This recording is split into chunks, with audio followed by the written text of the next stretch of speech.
Drake, you look at Leinster. Recording in progress. Oh, sorry.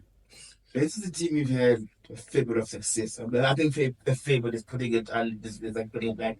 You've had a lot of success against Leinster in playoff games. What will make this coming final different from the other games? Well, it's the first time we played them in the final.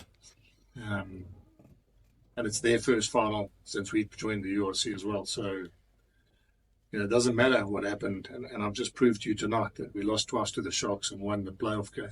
So what will make it different is it's a completely different challenge.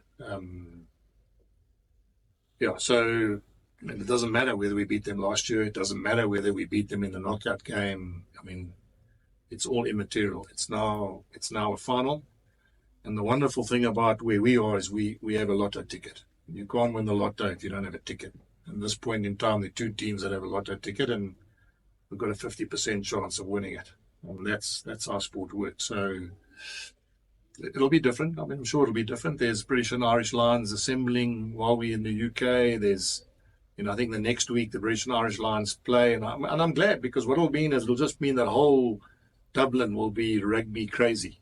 I'm so happy because our young players and the guys we've been working hard with are going to experience something that's very, very unique and very, very special for them. What have they done to this season as compared to the other season? They've had a rush defense. You've not been reading the media. Okay. Coach Jack, great start today. How do you prepare the team going into Leinster against their fourth final? Yeah, I'm going to answer it by saying I'm going to get tomorrow to the airport. We're going to get to Dublin on Monday. And again, I've got to thank our board members and our stakeholders. We're not leaving on Tuesday. We're going on Sunday, and we're going to prepare the whole week for this game. There's obviously extra costs, but the reality is we obviously get to that time where we need to take it seriously. So I'm going to answer it by saying when I get there Monday, we'll have a recovery session.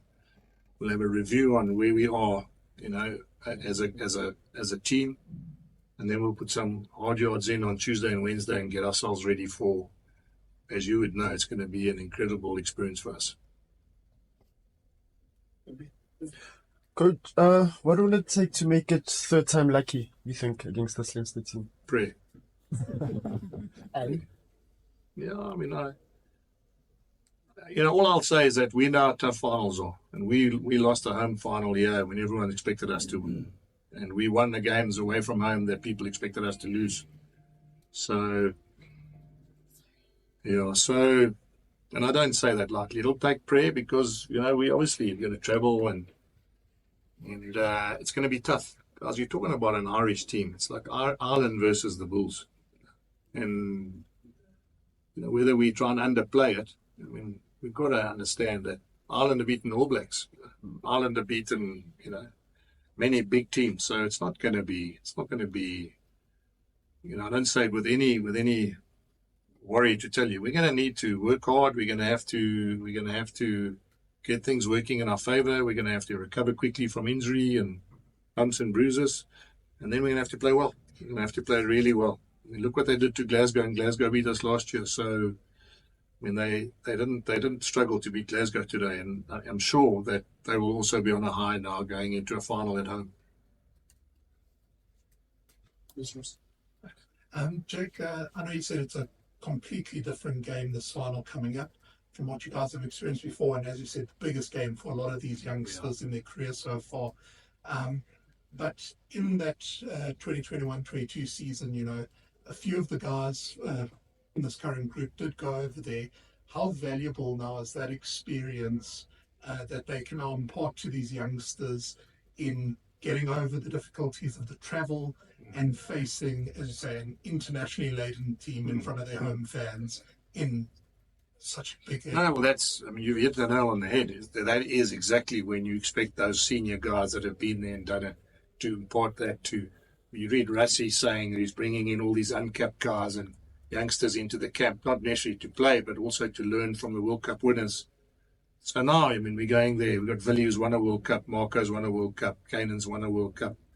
We've got guys who experienced playing in finals in the last 3 seasons. Now, what I want them to do is talk to each other about what works, what doesn't work, what they got right, what they got wrong. And even though it's a different fixture, even though it's a different challenge, I mean, finals are what they are. They're finals, and it's all or nothing. And so I will work hard this week to get the players to enjoy it, and also just to be ready for the fact that it's a final, and people follow sporting teams around the world to go and watch finals to sometimes see the underdog win. And that's what happens in sport. I was watching Djokovic play tennis last night, and he lost to Skinner. People would have thought Djokovic would win, but that's what makes people talk about it the next day. Can you believe Skinner? Skinner. Thinking about a rugby player now, Skinner. But Sinner beat Djokovic, and that's what people talk about, because it's like occasions that make people follow sport around the world. And how much better can it be for a Bulls supporter watching his team play against Leinster next weekend? So I mean, I'm really going to spend this week getting the youngsters to enjoy the fact that they've got an opportunity that's special for them. Cool, thanks, Ross. Coach Jake, just looking back at your season, and I asked you this question, I think a couple of weeks ago, are your stars getting aligned now? Looking at the different ways you guys played and the different things that happened on the pitch, do you think this is probably the most well-prepared you guys can be from an experience point of view? And I'm going back to that 4 weeks tour that you guys had, which I said, I think that will be probably one of the biggest contributes to your season success. Do you think you guys are now in the best position you could possibly be in terms of experience and getting guys, all of that type of experiences in the game? I'm just laughing because I wish I had Gerard, and I wish I had Elrich, and I wish I had Cameron, and I could tell you exactly where we need to be. But one thing that I am really proud about is that when we've had changes to our squad and brought other guys in, we've still managed to still win big games. And so that's what makes me positive about what's coming this week. My job is just to channel all that positive energy and all that, like you say, where we are, what we've achieved, where we are in our season, the kind of guys that we got that can play against Leinster. And a lot of these guys that are playing have beaten Leinster, even in big games, We didn't have Cameron when we beat them there in 2021. We had Marcel and Marcu. So, we'll have Marcel and Marcu this week again, just to use 2 names. We beat them there. Kainan played fullback. Kirtley couldn't play when we beat them there in a knockout game a couple of years ago. So I do believe that you've got to only control the things you can control, and things we can control now is who's going, and then it's my job and the coach's job to get them to be as prepared as they can, mentally, physically, and obviously mentally, physically, and also just from an excitement point of view, because it's going to be big for these youngsters. Thanks, man. Jake, would discipline be a concern for you after the team? Look, what I mean. I again spoke to Skulkberger Jr., who I have massive respect for about how he plays, and he said a couple of them were a bit harsh. I mean, I'm not going to, but there were things that they did that they didn't get carded. It was almost exactly the same actions as we did. So, sometimes it's like anything. The secret isn't doing it. The secret is getting caught. Or not getting caught. So, I think this year we've probably been on the wrong end of a couple of, and I'm talking about for us, wrong end of having numerical numbers less than opposition by our own mistakes. And I don't want to say discipline, because, I mean, to be fair, was there anything that you saw today that was ill discipline? Sometimes it's the occasion, and it's sometimes the little, I mean, Harold, whatever. What Harold did, I saw Andre Esterhuizen and Fassi do. And, that would have been 2 yellow cards as well. So sometimes, as I said, I'm not going to make a big thing of it, but I am going to say to you that we're going to try and find a way in which we can be a little bit more clever and not shoot ourselves in the foot by playing with less numbers all the time. And just, sorry, can I just ask quick about Cameron? You have no idea how serious the injury is. No. They just, I mean, obviously when it's swollen and there's a lot of blood on the thing, you can't really see. But when they had a look now, and I mean, he won't play next week. That I can tell you. You know, he thinks he can. He says he might go to the same doctor Wilson went to. But you know, I can't see him. He can't travel. I mean, also you travel with that anemia that swells up, and you actually probably so. I'm hoping that for his sake, it's like Wilson, maybe you know, shorter rather than long-term injury. Coach, obviously the team comes first, but I guess for you personally, what will it mean for you if these boys will have to cross the line and win this? Yeah, I mean, massive. I mean, that's why you coach. You want to, but it'll mean more to me if they experience it, because that's why you coach as well. You want them to feel what it's like to win something. But I mean, I said to Tapa Henning today when I saw him, I said, geez, I was nervous today, you know. And he said, well, that's a good thing, because as long as you keep feeling nervous as a coach, you know that your heart's in the right place. And if I get to these games and I sort of go through the motions, then I'm probably not being true to the fact that we want to win. So it'll mean a lot, even though I've been lucky enough to win some things before. I mean, I think it's almost like a gift that I'd like to give this group in terms of what they've put in the last couple of years. And they've come so close. They've come so close to tasting it. You know, hopefully this will be the time that they can feel what it's like to actually get over the line. Oh, sorry. Brendan, then. Jake, just Croke Park's a huge stadium, as you say, and 80,000. If whatever it be, it's going to be an imposing situation for your players, and they're probably going to ratchet up as much as they can in their favour. How much will the Munster win come into that, and just how do you prepare the guys for something like that? Yeah, look, I don't think Munster. I don't say that. I mean, that won't help, because of course it helps, but tonight will help. We had 50,000 people here. You know, and we were at times under the pump with 12 guys on the field. So, you know, hopefully there's as many people as there is. And Brendan's like, you know, I sort of repeat myself, but that's what sports stars want to do. They want to play in front of the biggest crowds and play their best rugby. And this tonight will make them play better this week against the big side. It'll play them next year when we play another big side. It'll make them better test players when they play test rugby for South Africa. And that's all part of the little building block. So, yeah, Munster was, and I'm sure that they will feel what it's like to play away from home. I think you guys have mentioned many times we've probably been better away from home than we have at home at times. So maybe getting on an aeroplane tomorrow, not having the added pressure of playing in front of a home crowd, but feeling what it's like to play in front of a massive audience. Yeah, I mean, that's all I can show them is, you've been there, you've done it, you understand what it's like. Some of you play test rugby. This is when I need you guys to help each other on how we're going to get through this.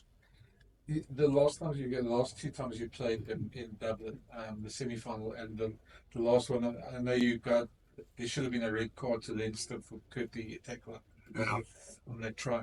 But I think the message a lot of the time when teams going against Leinster is to stay in the fight, because if they get a bit of a head of steam, and we saw today as well with their first semi-final, that they're very hard to catch if you're behind them. Is that going to be the message this week, is to make sure you stay in the fight? Yeah, I mean, and also not to give them a good start. So when Anami asked me, how do you stop it? I don't really know yet. I mean, I saw they did it again today. So, yeah, we have to stay in the fight. But it's a final, Brent, and I think I don't need to tell them that. I mean, if you want to win something badly enough, you're going to have to stay. You're going to have to stay as competitive as you can throughout 80 minutes. And they haven't only been like that for Leinster, they've been like that for Ireland. Mm-hmm. So, yeah, I really generally think that there's enough IP from the group and IP from the experiences they've had for me not to have to harp on anything other than the fact that we got to be at our best.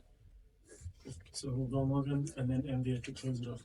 Thanks. Coach, just to follow on that, Leinster have shown some fragility when it comes to playoffs, and they do lose. So how do you take advantage of that and lean into that in your preparation this week? Yeah. Just remember a couple of weeks ago I read an article of the Bulls, the chokers of South Africa. So which one do I have to accept? we've never played them in a final, and it doesn't matter where I give you a clickbait piece to say, it's now all or nothing for both teams, and we've lost 2 finals, and they haven't been in a final. Now you're saying, which psychological war you're going to win? Well, maybe I'm going to read in the paper in Ireland that we've lost 2 finals, and that'll be their way of. But it doesn't matter because whatever happened before is irrelevant, guys. And whatever happened tonight is irrelevant. We get on an aeroplane and we're playing against the team that's been the form team, the team that's only lost twice this season, and the team that's laden with British Irish Lions and Irish internationals. And by the way, 3 really great international players in Herkes Neyman, Rabbi Soleimani and Geordie Barrett. So, that's probably, and it is probably the toughest task we've had to do in the last 4 years. But I've got confidence. Every time I've asked these guys to put their hands up in these games, and they've got it right. So this is just another test for us. Jake, you mentioned earlier, someone asked you what made Leinster so special this year, and you said the rush defence, and that means Jock Ninabe. And Jock knows. I didn't say that. You asked me what's changed this year. Well, okay, but I mean, the rush defence is Jock Ninabe, and he knows these players that play for you. They play for him.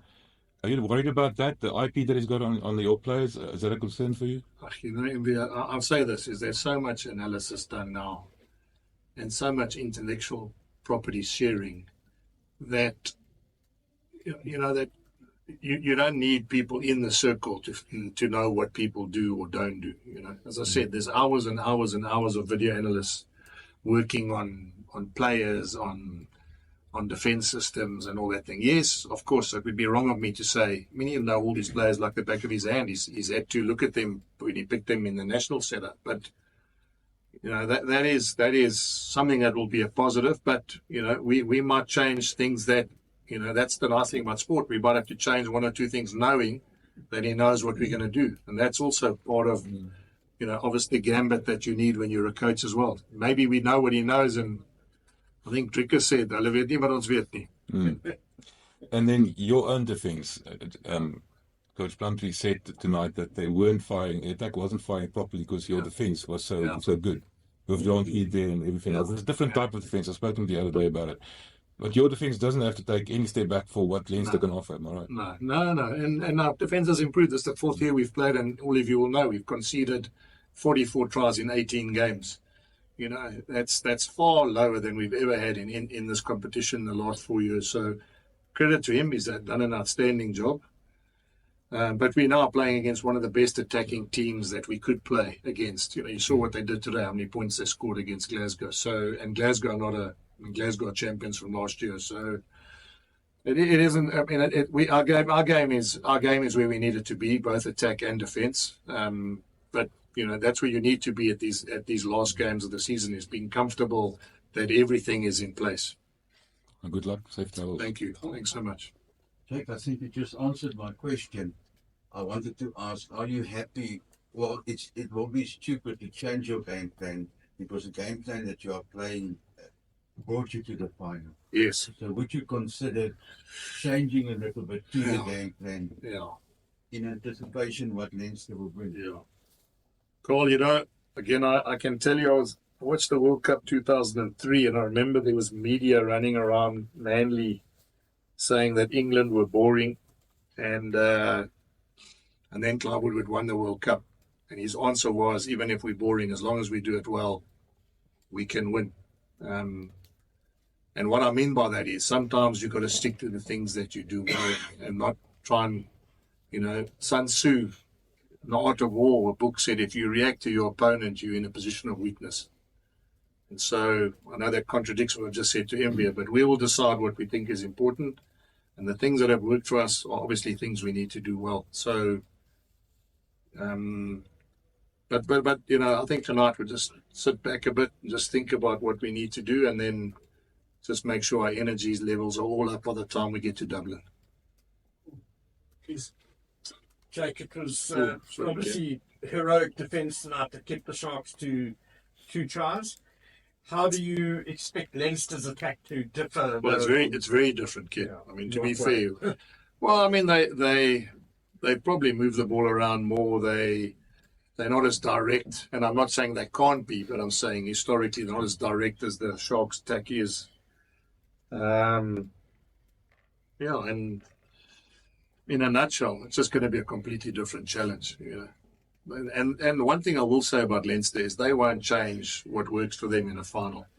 They're not now going to start kicking the ball away just because they're playing in a do or die game. They historically in the last 4 years have actually played the most consistent style out of everybody. Cool. Thank you.